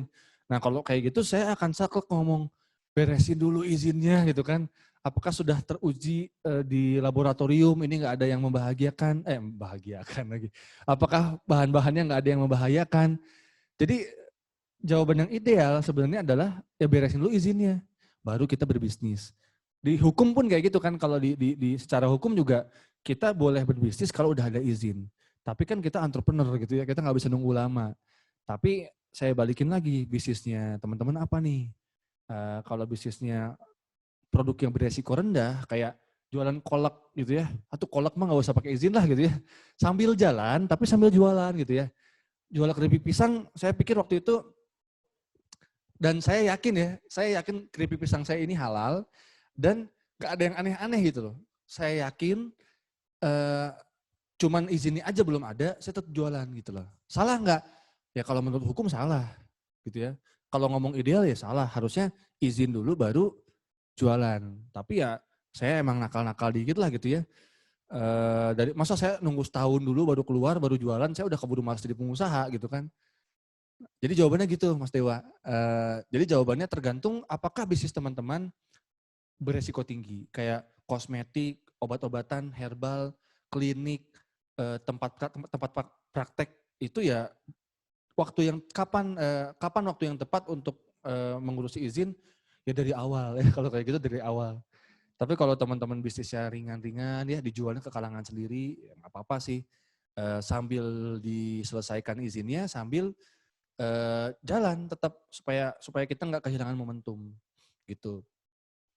Terus cara ngurusin BPOM gimana? Zanana sampai sekarang belum BPOM Mas, karena masih home industry gitu ya. Kita izinnya masih izin rumah tangga gitu ya, izin produksi rumah tangga. Brownies Amanda juga masih PIRT loh gitu. Brownies Amanda, Kartika Sari juga masih PIRT gitu ya.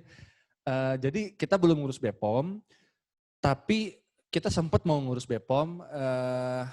Seingat saya sih sekarang makin gampang Mas. Seingat saya sekarang ada BPOM khusus UMKM, ada BPOM online gitu ya, bisa online, nanti tinggal datang doang untuk disurvei gitu ya, disurvei tempat produksi kita apakah udah masuk atau enggak. Jadi pengalaman kita kemarin hampir mau BPOM itu sebenarnya relatif lebih gampang daripada BPOM zaman dulu. Itu kata teman saya yang dulu ngurusin BPOM lah gitu ya. Sekarang bisa online, ada BPOM UMKM, dipermudah izin-izinnya. Tapi saya nggak tahu teknisnya Mas. Paling gampang datang aja ke gedung BPOM gitu ya di kotanya Mas. Datang aja, pelayanannya juga luar biasa sih di Bandung. Ramah, terus nyaman, ruang tunggunya, konsultasinya juga gratis gitu. Saya mau bikin BPOM, bantuin saya gitu, gimana caranya, itu nanti diarahin. Sama izin yang kita pakai sekarang kan dinas kesehatan juga gampang kok. Ibaratnya tuh gini Mas, apapun kebingungan yang kita sekarang sedang hadapi, entah itu ngurus izin, ngurus pajak, bahkan dulu mau buka rekening aja, rekening BCA gitu ya, kan kita takut kan. Saya lah ya, bukan kita. Saya dulu takut, aduh mulainya dari mana ya, nanti saya gimana ya. Tapi dipikir-pikir datang aja. Tinggal datang aja ke teller ngomong, Mbak saya mau bikin rekening BCA, gimana caranya. Gitu sebenarnya, selesai. Yang saya juga waktu ke dinas kesehatan datang ke dinas kesehatan, tanya ke satpam, Pak saya mau bikin PIRT kemana, masuk aja parkir. Nah pas udah parkir, datang ke sembarang tempat gitu ya, datang ke sembarang tempat, tanya, Bu, saya mau bikin PRT harus kemana? Oh Dek, ke sebelah sana. Udah diarahin, selesai gitu. Itu ya Mas Dewa ya, sharing dari saya. Jadi kalau saya ngomong, udah Mas, izin mah nanti aja. Taunya nanti Mas Dewa bisnisnya yang aneh-aneh nanti saya yang kena. Jadi tergantung bisnisnya apa. Gitu ya Mas Dewa ya, semoga terjawab. Terima kasih Mas Kaisang.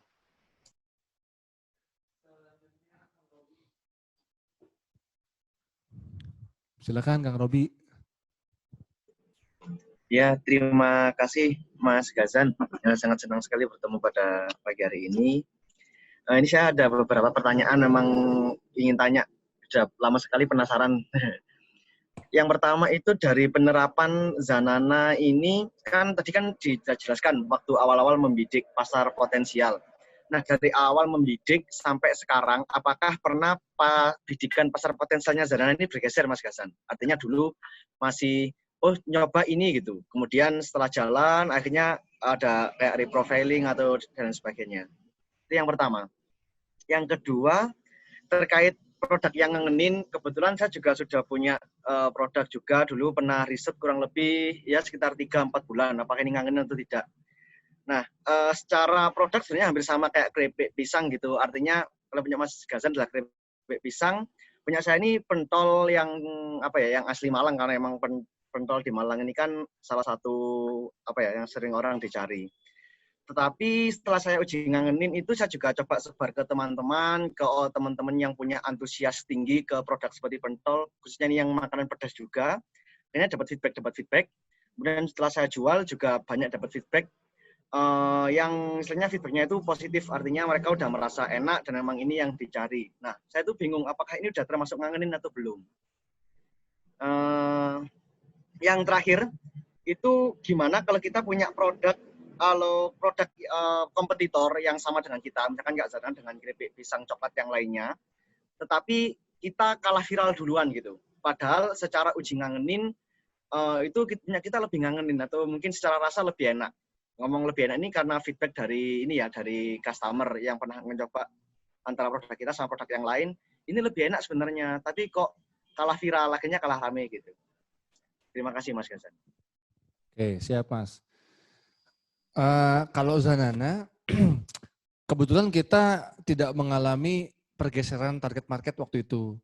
Yang ada adalah penambahan. Jadi kan dulu waktu saya menyimpulkan bahwa market ini potensial itu adalah mereka para pecinta keripik pisang coklat khas Lampung. Jadi target market saya awalnya adalah emang konsumen mereka yang tinggal di Bandung, tinggal di Jakarta, pokoknya yang di luar Lampung lah. Karena kan waktu itu produknya cuma khas Lampung gitu ya, tidak susah ditemuin di kota lain. Nah itu target market saya awal-awal. Dan pada saat launching produk tidak mengalami pergeseran, malah penambahan gitu loh. Jadi ternyata dugaan saya salah. Jadi gini, saya pikir keripik pisang coklat khas Lampung itu udah terkenal, semua orang udah tahu. Saya pikir udah hal yang wajar gitu loh. Banyak orang ke Lampung. Ternyata semakin ke sini malah si Zanana ini adalah produk pertama yang mereka makan. Maksudnya keripik pisang yang dibalut coklat tebal pertama yang orang-orang makan. Ternyata gitu. Kan awalnya kan saya membidik mereka-mereka yang udah pernah coba yang di Lampung, saya tawarin ini versi Bandungnya gitu kan. Nah itu udah kegarap semua lah gitu ibaratnya. Nah ternyata penambahan market saya adalah mereka yang sama sekali malah baru pertama kali tahu, lucu juga ya keripik pisang coklat. Nah, saya pikir mereka udah tahu kan di Lampung. Ternyata kalau saya mengalaminya malah penambahan market, gitu loh, penambah market. Jadi mereka yang udah pernah coba sama yang malah baru tahu ada keripik pisang pakai coklat gitu. Jadi jujur sih saya belum pernah mengalami itu sih Mas, pergeseran. Tapi banyak kok kasus-kasus yang mengalami pergeseran kayak gitu ya. Kayak apa namanya? Teman saya jualan, dia jualan fashion gitu ya, dia jualan fashion lengkap, cuman setelah dia di profiling, yang laku cuman salah satu doang apa namanya, misalnya dia jualan celana, jualan baju, kaos, jaket, akhirnya ternyata yang paling laris yang celana customnya, akhirnya dia bikin celana custom. Tapi jujur saya belum pernah sih, Mas Robi, Kang Robi. Terus pertanyaan kedua tadi masalah ngangenin ya? Iya, udah ngangenin atau belum gitu ya? Iya. Nah, kalau ngangenin atau belum, saya harus mengalami apa yang Kang Robi alamin dulu. Cuman kaidah-kaidahnya simpel Kang. Apakah sudah banyak dari target marketnya Kang Robi yang beli lagi dan bukan buat dijualin lagi loh. Gitu loh. Jadi konsumen yang berkali-kali beli dan memang mereka yang makan gitu loh. Nah kalau memang udah ada, anggaplah dari 10 orang ada 8 orang lah gitu yang beli lagi. Itu udah ngangenin Kang, udah ngangenin gitu. Kalau misalnya masih ragu, tanyakan feedbacknya ke mereka Kang. Misalnya ada yang beli si pentolnya nih, terus mereka nggak kasih komentar apa-apa. Nah kita tanyain aja ke mereka, halo Kak, apakah paketnya sudah sampai? Ini pentolnya basah atau dikirim Kang? Oh ini pakai outlet Mas Gazan. Oh outlet ya? Modelnya pakai outlet ya. Oh pakai outlet. Nah, berarti mungkin gini aja, gimmick. Misalnya, Kak, ini diskon Kak. Kita kasih diskon promo untuk pertama kali coba misalnya. Syaratnya adalah minta nomor handphone atau kalau dia takut ya, kita follow Instagramnya, bukan mereka follow kita. Supaya nanti bisa kita follow up. Gitu misalnya konsumen beli nih. Terus besoknya atau nanti sorenya kita tanya DM ke mereka, halo Kak, kami dari pentol yang tadi nih, gitu kan, pakai Instagram pentol, jangan pakai Instagram pribadi. Tadi kan Kakak beli tuh pentol yang pedas, misalnya gitu ya. Boleh nggak Kak kita minta feedbacknya? Kita sangat perlu feedback karena kita lagi dalam fase uji produk lah gitu ya. Kita pengen memperbaiki produk kita dan sangat-sangat memerlukan feedback dari konsumen. Boleh nggak Kak kita minta feedback yang paling jujur? Nah gitu. Biasanya mereka luluh kok kalau digituin. Biasanya mereka mau itu. Kalau kita memang ngomong kita lagi produk kangenin, kita lagi uji produk, kita sangat memerlukan feedback. Boleh nggak berkenan kasih kita feedback? Sejujur-jujurnya. Kalau nggak enak bilang nggak enak, kalau bilang enak gitu. Nah bisa juga Kang. Kan outlet ya, kalau outlet kita harus punya channel supaya mereka bisa kita tanyain gitu. Kecuali Kang Robi pantau di situ di outletnya, ingat-ingat mukanya, oh ini yang kemarin gitu ya misalnya gitu ya. Oh ini yang pernah beli nih. Nah, kalau mereka beli lagi ya udah itu udah ngangenin Kang. Gitu. Tapi kalau Kang Robi masih ragu, coba aja dimintain DM dimintain IG Instagramnya gitu ya, supaya nanti bisa di follow up.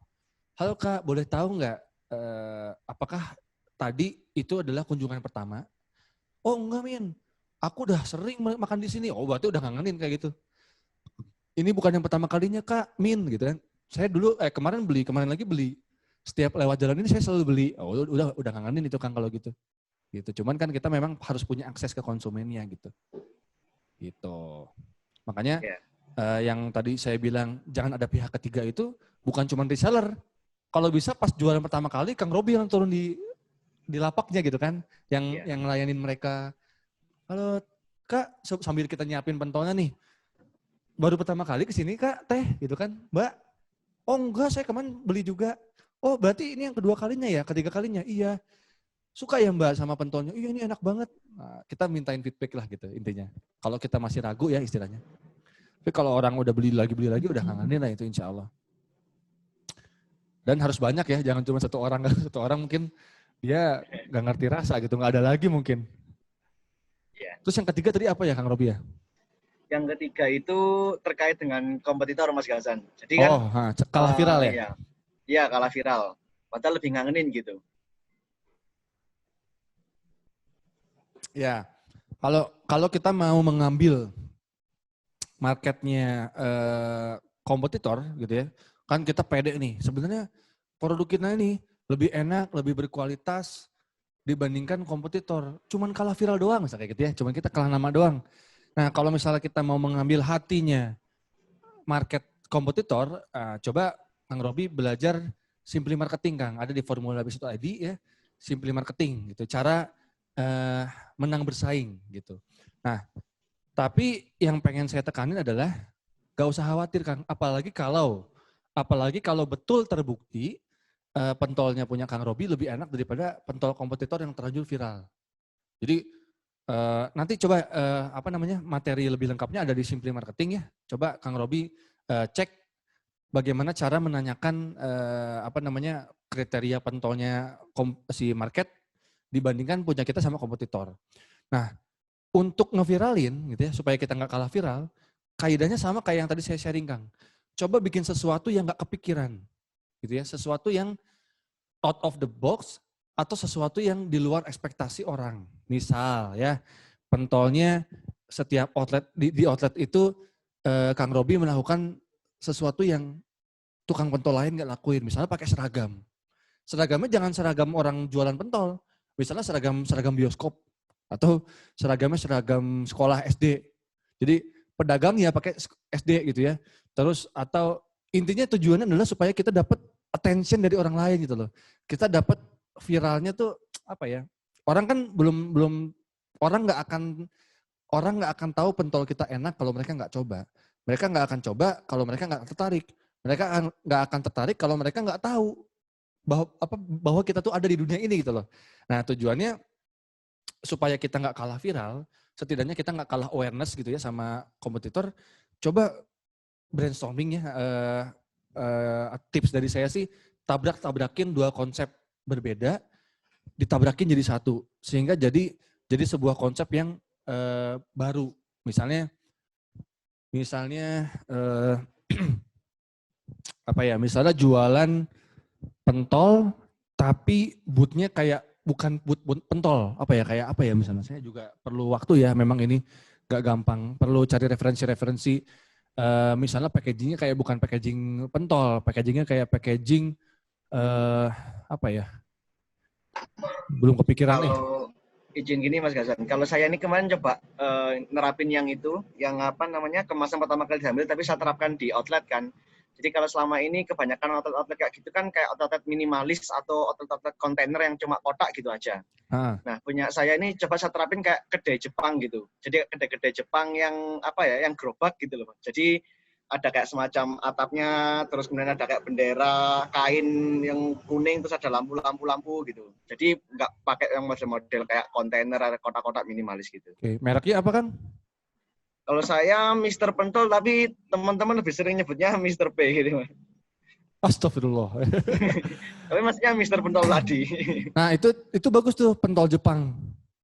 Jadi kita ngalahin kompetitor dengan cara lain, maksudnya misalnya pentol, oke lah, pentol udah terlanjur dia yang terkenal. Nah kita bikin kategori baru Kang, pentol Jepang. Orang kan bingung, emang di Jepang ada pentol? Itu kan kayak kalau mau ngalahin Zanana, rahasianya ya, jangan sama di kolam yang Zanana mainin. Jadi kalau mau sama-sama bikin keripik pisang, susah lah ngalahin Zanana, gitu ya. Maksudnya gini, jangan sama-samain sama Zanana, justru bikin keripik pisang khusus diabetes atau keripik pisang organik. Jadi jangan mainin keripik pisang sama kayak Zanana. Karena sebenarnya bisa aja, cuman kan susah, lama. Nah, coba dieksplor main kategori baru. Kalau pentol di Malang udah terkenal, di Malang ya Mas ya? Jualannya di Malang ya? Nah, kalau Malang terkenal pentol, semua jual pentol. Nah, Mas Robi bikin kategori baru, pentol Jepang. Tapi harus ada sesuatu yang membedakan memang. Entah sausnya pakai apa? Teriyaki, itu kan pentol bulgogi. Wah. Tetap ada pentol yang biasanya. Pentol tuh bumbunya apa sih? Saus sambal gitu ya? Nah, jadi Kalau saya ini jujur, oh ya. bedanya apa Mas? Pentol yang Mas Robi rasakan bedanya apa sama yang lain? Gini, kalau di Malang ini semua orang bakal nggak jualan pentol itu bisa membuat pentol yang enak, tapi tidak dengan bumbu-bumbunya gitu Mas Gasan. Jadi kekuatan saya itu ada di bumbu yang selama ini cuma pedas manis, saya itu ada rasanya kayak gitu. Bisa dinikmati lah. Itu fiturnya konsumen nggak gitu ngomongnya. Iya. Jadi itu ditonjolin Mas. Jadi bukan sekedar outletnya kayak outlet Jepang. Nanti malah orang nggak tahu itu pentol. Disangkanya itu takoyaki. Jadi harus ada komunikasinya. Pentol Jepang, tengok kiri misalnya kayak gitu. Orang kan pentol Jepang. Jepang ada pentol lah gitu kan. Itu juga bisa jadi daya tarik untuk food blogger kan Mas. Jadi food blogger tuh seneng loh nge-review yang aneh-aneh. Tapi yang umum-umum mereka malas gitu loh. Jadi selain namanya kita bikin kategori baru gitu ya. Pentol Jepang pertama di Malang. Wah gitu kan. Di dunia ya. Bahkan di Jepang belum ada gitu ya. Pentol Jepang. Nah itu udah cukup menarik itu. Dan harus tetap uji ngangeninnya kan tetap ya udah lolos uji ngangenin. Dan ada pembeda dibandingkan pentol yang biasa. Tadi kan bumbunya mungkin beda. Atau bentuk pentolnya. Cara makannya pakai sumpit gitu loh. Bukan pakai tusukan yang, jadi itu Mas, ditabrak-tabrakin ide yang gak kepikiran, jadi sebuah ide baru yang viral gitu. Pentol Jepang, nah nama-nama bumbunya, atau fontnya tuh, si fontnya pakai font Jepang gitu loh. Font ABCD-nya pakai font Jepang, kayak apa mood Jepang gitu. Gitu. Bagus tuh. Ya, tuh Kang Robi. Terima kasih Mas Gasan. Ya. Gitu. Nanti mungkin si pentol kompetitor tetap viral, tapi kita juga viral di kolam yang berbeda, gitu loh. Kita bikin kompetisi baru gitu. Nanti ada ya nih pentol Jepang baru, padahal nggak ada pentol Jepang kita yang bikin kan. Gitu. Gitu ya, Mas Robi ya. Semoga menjawab. Ya, terima kasih. Silakan Mbak Nurul. Oh ini Mbak Nurul yang tadi. Halo, saya senang sekali ketemu sama Mas Gasan. Halo. Mbak. Saya kebetulan resellernya Zandana sama Konspirasi Snack juga. Oh serius Mbak? Iya, serius. Oh. Saya kan belum punya Mbak. produk ya, jadi nyoba-nyoba reseller itu udah lama sebenarnya. Tapi saat ini masih vakum sih, ngurusi kecil soalnya. Oh siap. Gini, saya mengalami kendala dalam penjualannya. Di saat saya yang kemasan besar itu sulit penjualannya. Maksudnya di area saya di kabupaten, kadang saya mikirnya gini, apa target marketnya itu yang nggak potensial, dalam artian kalau di kabupaten kecil memang daya belinya yang kurang gitu. Terus saya terus jual, itu malah yang beli itu yang kayak Surabaya gitu. Jadi malah balik lagi, malah ongkirnya kan mahal. Saya datang dari Bandung, terus itu sebelum ada dropship itu loh Mas, belum ada dropship sih saya itu jualnya.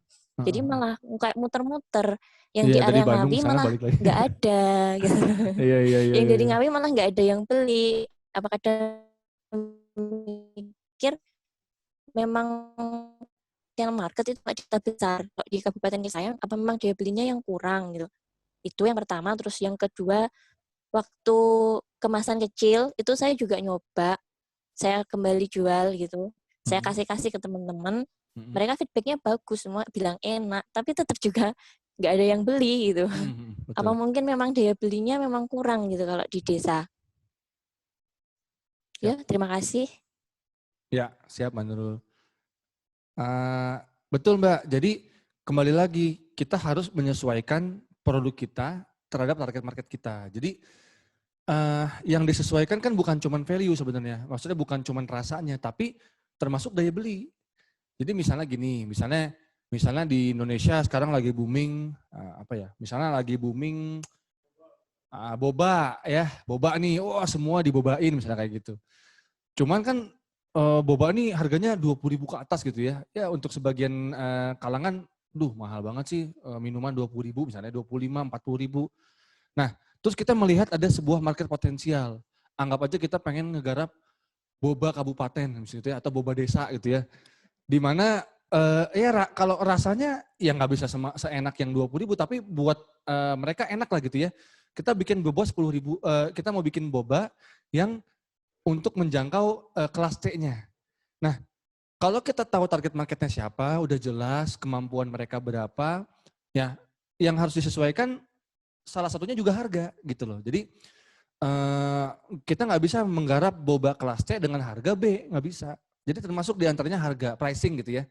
Jadi kita harus tahu ada berapa sih, berapa pendapatan mereka gitu ya, kasarnya aja lah, berapa pendapatan mereka sebulan, berapa dari pendapatan mereka itu dipakai buat jajan gitu loh. Jadi apakah harga produk kita cukup untuk masuk ke sebagian budget jajan mereka gitu loh.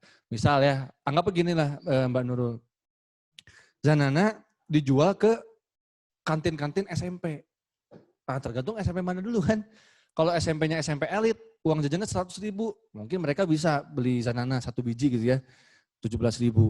Tapi kalau saya paksa Zanana ini saya jual di SMP yang standar gitu ya, SMP pada umumnya ya, bukan SMP yang orang-orang borju gitu, kan kayaknya anak SMP zaman sekarang berapa ya, uang jajannya mungkin 25.000, mungkin apa 20.000 lah ya, saya kurang tahu, kurang paham. Nah, kalau uang jajan mereka 20.000, Zanana harganya 17.000, mereka pulang naik apa gitu loh. Gitu ya, naik Zanana, gitu kan, naik Zanana gitu. Ongkos pulang dipakai buat Zanana. Jadi pada saat kita membidik suatu target market, itu mungkin anak-anak SMP pas saya lagi uji ngangenin, mereka pasti suka Zanana gitu. Misalnya, ternyata setelah kita praktekin, setelah kita uji ngangenin di SMP, alhamdulillah lolos uji ngangenin. Buktinya apa? Itu mereka suka gitu kan. Tapi kok nggak ada yang beli ya? Ya mereka nggak ada uang gitu loh. Mereka budgetnya nggak cukup buat beli Zanana. Nah jadi kembali ke kasusnya Mbak Nurul, itu kita harus menyesuaikan market kita, produk kita kepada target market. Apa yang disesuaikan? Cita rasa, kemasan, dan harga salah satunya.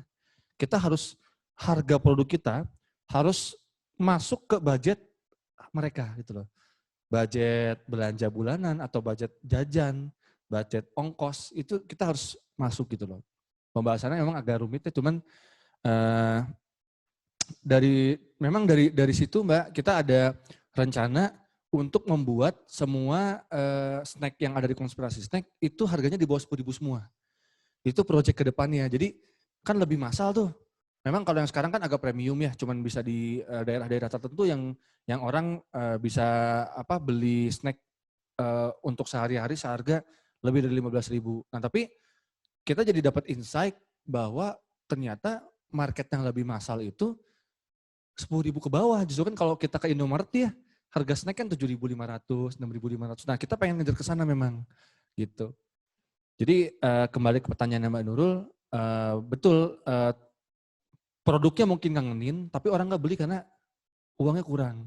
Nggak bisa beli setiap minggu. Mungkin kalau sebulan sekali mungkin mereka beli gitu loh. Sebulan sekali mungkin mereka beli gitu. Kayak saya nih makan misalnya makan restoran Jepang nih misalnya. All you can eat 250.000 satu orang. Saya nggak mungkin makan tiap hari gitu. Nggak masuk budget saya gitu loh.